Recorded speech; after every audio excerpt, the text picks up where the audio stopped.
வணக்கம் தமிழா. நான் யூடியூப் சுபா பேசுகிறேன். இன்றைக்கி நம்ம பார்க்க போகிற ஐட்டம் சாம்பார் பொடி எப்படி செய்கிறதுன்னு. ஸோ எல்லார் வீட்லேயுமே பருப்பு சாம்பார் சாதாரணமாக செய்வோம். பட் இந்த மாதிரி ஒரு பொடி செஞ்சு நீங்கள் அதில் போட்டு செஞ்சிங்கன்னா பயங்கர டேஸ்ட்டாக இருக்கும் அண்ட் ரொம்பவே வாசனையாக இருக்கும். நம்ம வாழ்க தமிழ் சேனலை ஃபர்ஸ்ட் டைம் பார்க்குறவங்க லைக் பண்ணுங்கள், ஷேர் பண்ணுங்கள், சப்ஸ்கிரைப் பண்ணுங்கள் அண்ட் அப்படியே பக்கத்தில் இருக்க பெல் ஐக்கானையும் கிளிக் பண்ணிவிடுங்க. இந்த மாதிரி நீங்கள் சாம்பார் பொடி செஞ்சு வச்சுக்கிட்டிங்க அப்படின்னா உங்களுக்கு வந்து சாதத்துக்கு மட்டும் இல்லை, இப்போ மினி இட்லிலாம் செய்யும்போது அதை அப்படியே சாம்பாரில் நினச்சி சாப்பிட்றமெல்லாம் இருக்குது. ஸோ வடைக்கு சாம்பார் ஊற்றி சாப்பிடுவோம். அந்த மாதிரி எல்லா விதமான சாம்பாருக்கும் வந்து உங்களுக்கு இது ரொம்பவே ஹெல்ப்ஃபுல்லாக இருக்கும் அண்ட் ரொம்ப டேஸ்ட்டாக இருக்கும். ஓகே, வாங்க நம்ம இப்போ வீடியோக்குள்ளே போகலாம். எப்படி செய்கிறதுன்னு பார்க்கலாம். ஃபர்ஸ்ட் வந்து நம்ம மிளகு, பிளாக் பெப்பர், ஸோ இதை வந்து ஒரு 1/4 கப் எடுத்துக்கோங்க. அதாவது மெஷர்மெண்ட் கப்பாக நீங்கள் எதை எடுத்துக்கிறீங்களோ அந்த கப்பில் எல்லா அளவுமே வந்து நீங்கள் எடுத்துக்கோங்க. ஸோ அந்த ஒரே கப்பில் நீங்கள் எல்லாமே அளந்துக்கணும். ஓகேவா? இதில் வந்து நான் இப்போ ஒரு 1/4 கப் மிளகு போட்டிருக்கேன். இதை வந்து நீங்கள் கொஞ்சம் கைவிடாமல் வறுக்கணும்.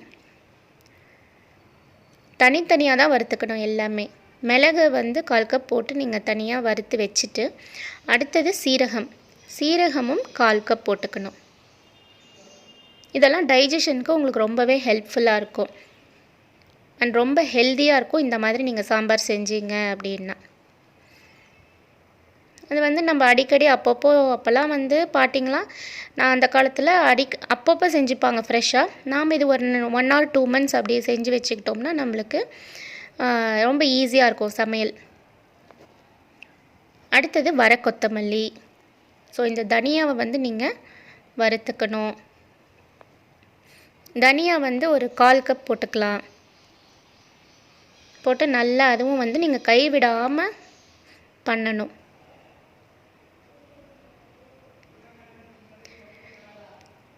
சப்போஸ் நீங்கள் இதில் ஏதாவது வறுக்கும்போது தீஞ்சிடுச்சுன்னா அதை அப்படியே எடுத்து கொட்டிடுங்க.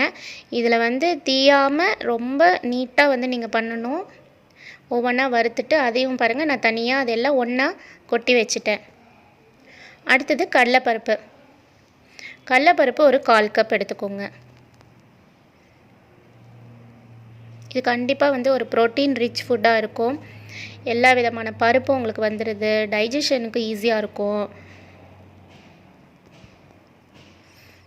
அடுத்தது பட்டை. பாருங்கள், பட்டையை வந்து இந்தளவுக்கு தான் நான் போட்டிருக்கேன். ஒரு 4 துண்டு போட்டுக்கோங்க பட்டை. சுருள் பட்டை போடாதீங்க. இந்த மாதிரி கெட்டியாக இருக்க பட்டை போட்டுட்டு ஒவ்வொன்றா வறுக்க நீங்கள் எல்லாம் ஒரே தட்டில் போட்டு கொட்டி வச்சுக்கலாம், ஆற வச்சிடணும். லவங்கம் வந்து ஒரு 20 லவங்கம் எடுத்துக்கோங்க. இல்லைனா ஒரு 15, ரொம்ப மசாலா வேணாம் அப்படின்னா ஒரு 15 லவங்கம், 15 எடுத்துக்கோங்க. அதையும் நல்லா வறுத்துக்கோங்க. ஆனால் தனித்தனியாக தான் வறுக்கணும். அடுத்தது மிளகாய் எப்போ வறுத்தாலும் அதில் கொஞ்சம் உப்பு போட்டுக்கோங்க. அப்போ அந்த காரல் நெடி வந்து உங்களுக்கு ஏறாமல் இருக்கும். நான் வந்து ஒரு 15 போட்டிருக்கேன். உங்களுக்கு அதிகமாக காரம் தேவைன்னா நீங்கள் 18 to 20 வரைக்கும் மேக்ஸிமம் போடலாம். ஸோ இது எல்லாத்தையும் இப்போ நம்ம வந்து ஒன்றா போட்டு மிக்சியில் அரைச்சிக்கலாம். ஆற வச்சுட்டு அரைச்சிக்கோங்க. நல்லா நைஸாக பொடியாக பண்ணிக்கோங்க. அரைச்சதுக்கு அப்புறமாவும் நீங்கள் வந்து ஒரு தட்டில் போட்டு அதுவும் ஆற வச்சுக்கோங்க கொஞ்ச நேரம். அவ்வளோதாங்க, ரெடி ஆகிடுச்சு. ஸோ நீங்கள் எந்த சாம்பார் செஞ்சாலும் சரி, என்ன காய் போட்டு செஞ்சாலும் சரி, இந்த பவுடரை நீங்கள் கடைசியாக 1 ஸ்பூன் போட்டு இறக்குனீங்கன்னா அவ்வளோ டேஸ்ட்டாக இருக்கும் உங்களுக்கு.